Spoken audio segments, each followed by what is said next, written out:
भगवान कृष्ण की शिक्षाएं अक्सर आत्मबोध और आंतरिक शक्ति पर जोर देती हैं। कृष्ण अर्जुन को आंतरिक शक्ति खोजने और अपने ज्ञान पर भरोसा करने के लिए प्रोत्साहित करते हैं।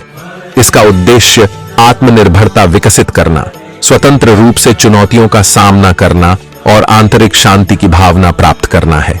आध्यात्मिक संदर्भ में अकेले रहना सीखने का मतलब आंतरिक लचीलापन और समझ पैदा करना, अपने सच्चे स्व के साथ संबंध को बढ़ावा देना हो सकता है।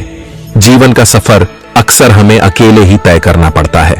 अकेले जीना सीखो एक अद्वितीय और महत्वपूर्ण सीख है जो हमें स्वतंत्रता, साहस और आत्मविश्वास से भरपूर बनाती है। अकेले होना एक चुनौतीपूर्ण अनुभव हो सकता है, लेकिन यह सीख हमें अपनी क्षमताओं को समझने में मदद करती है। जिन लोगों ने अपने जीवन में यह सीखी है, वे स्वतंत्रता के साथ जीते हैं और मुश्किलों का सामना करने में सक्षम होते हैं।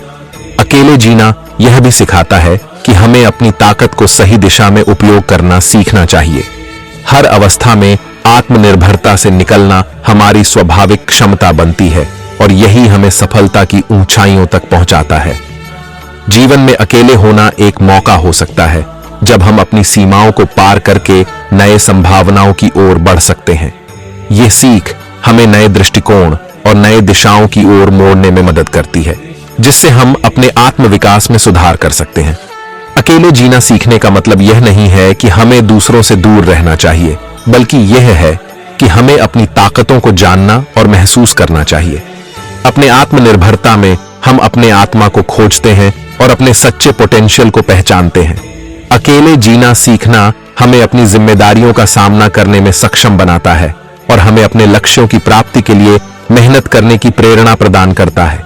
यह एक आत्मनिर्भर, संघर्षशील और सहारा देने वाला अनुभव हो सकता है। इसके रूप में अकेले जीना सीखो एक शिक्षाप्रद मंत्र है जो हमें सफलता की ऊंचाइयों की दिशा में एकाग्र करता है। इससे हम अपने आत्मविकास में सुधार कर सकते हैं और एक बेहतर भविष्य की ओर कदम बढ़ा सकते हैं।